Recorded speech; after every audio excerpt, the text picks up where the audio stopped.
श्री ज्ञानेश्वरी। श्री गणेशाय नमः। श्री सरस्वत्यै नमः।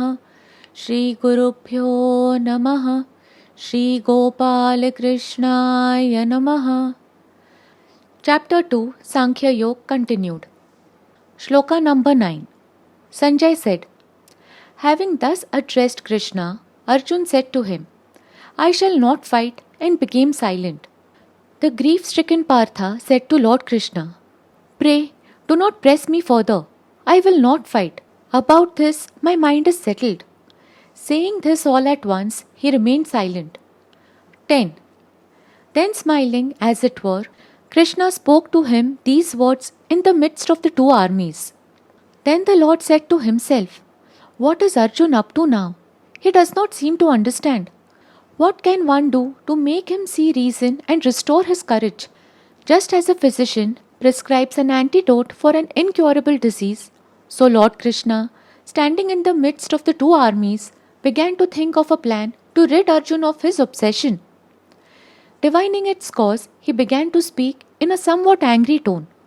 Just as a mother's anger is full of affection for the child, or even a bitter medicine that contains the ambrosial power of healing, which is not apparent but is seen from the result.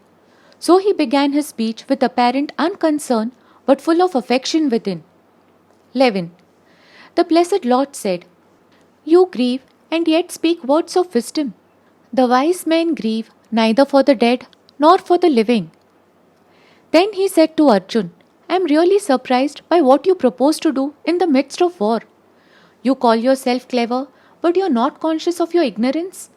Well, if I wish to enlighten you, you raise various moral issues.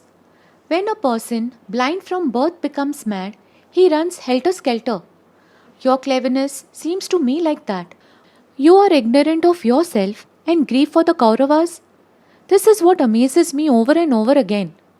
Tell me, O Arjun, do you support these three worlds? Do you think that this beginningless creation of the world is untrue? When we talk of God as the originator of all creatures in the world, is it a mere empty talk? Is it the case that you have created birth and death and the Kauravas will meet death only if you kill them? Or tell me, if you, deluded by egoism, refuse to slay them, will they live in eternity? Do not delude yourself that you are the one who kills and they are the ones to get killed. All these things happen as ordained from time without beginning. Why should you then grieve over it without reason?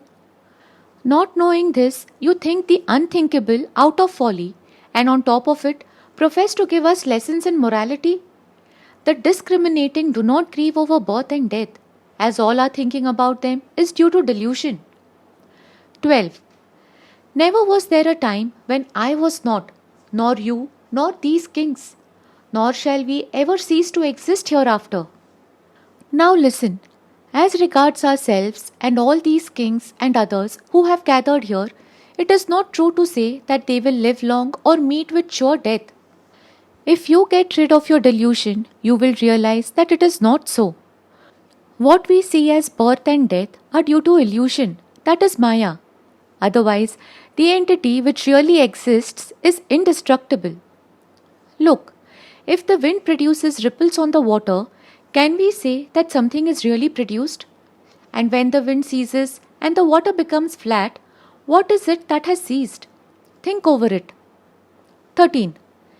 Even as the self has in this body childhood, youth and old age, so he passes into another body. A wise man is not bewildered thereby. Consider this. Although the body is the same, it becomes different with age. Perception itself is the source of knowledge for this. First we see childhood, which changes to youth, but the body does not perish with childhood. In the same way, the conscious self assumes many bodies. Whoever knows this does not suffer from the sorrow of delusion. 14. The sense contacts, O Arjun, give rise to heat and cold, pleasure and pain. They come and go and do not last. Therefore, endure them, O Bharata. Man does not know this because he is slave to the senses. His mind is attracted by the senses and so he becomes deluded. When the senses perceive an object and experience pleasure and pain, his mind becomes attached to the sense objects. The senses lack definite relationship with their objects, and so they sometimes feel pleasure, sometimes pain. Now, insult and praise belong to the sphere of the world, which, when heard, gives rise to either hatred or fondness. Soft and hard are the two qualities of touch, and its contact with the body produces joy and sorrow. Likewise, ugly and beautiful are the two qualities of form, which produce through sight pleasant and unpleasant sensations. So also, fragrance and stink are the two forms of smell, and their contact with the nose gives rise to pleasure and pain. Likewise, taste is also of two kinds, accordingly, it produces liking and nausea. Attachment to the sense objects corrupts a person. Those who depend upon the senses suffer heat and cold and are bound by pleasure and pain. The senses find delight only in the sense objects and nothing else. This is the peculiar nature of senses. What then is the nature of the sense objects? They are like the mirage or like the elephants as seen in a dream. So never become attached to them. Ignore them, O Arjun. 15. For a wise person whom they vex not, and to whom sorrow and happiness are the same, such a wise person is fit for immorality. He who is not entangled by the sense objects does not feel pleasure and pain, and does not become involved in rebirth. That which does not come under the sway of sense objects is eternal. Know this, O Arjuna. 16. The non-existent does not exist, nor the existent ceases. The nature of both is discerned by the seers of truth. Listen, O Arjun.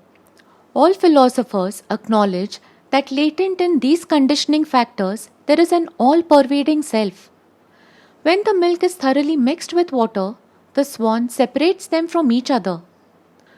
Or the goldsmith segregates the pure gold by heating the alloy. Or one that takes out butter skillfully by churning the curds. Or one separates by winnowing the grain from the chaff.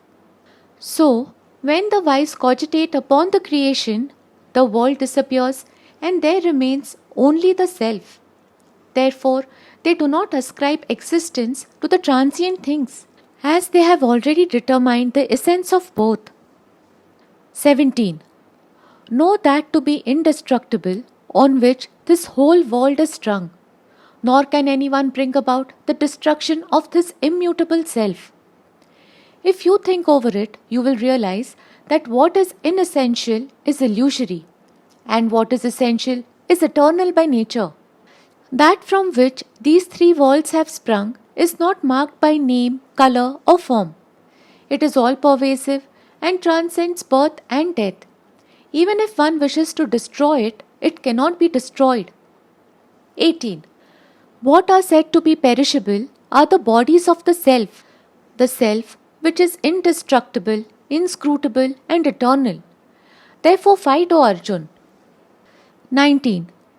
He who thinks this self to be the killer and he who thinks this is killed, both of them do not know that this self neither kills nor is killed. You identify yourself with your body and others with their bodies and think that you will kill and the Kauravas will be killed, without knowing the truth. If you think properly, you will realize that you are not the killer and they are not the ones to be killed. 20. He is never born, nor does he die, nor having been, he will never cease to be. Unborn, eternal, everlasting, and ancient, he is not killed when the body is killed. With this we complete part 2 of chapter 2. Om Shri Krishna Arpanamastu. Hari Om.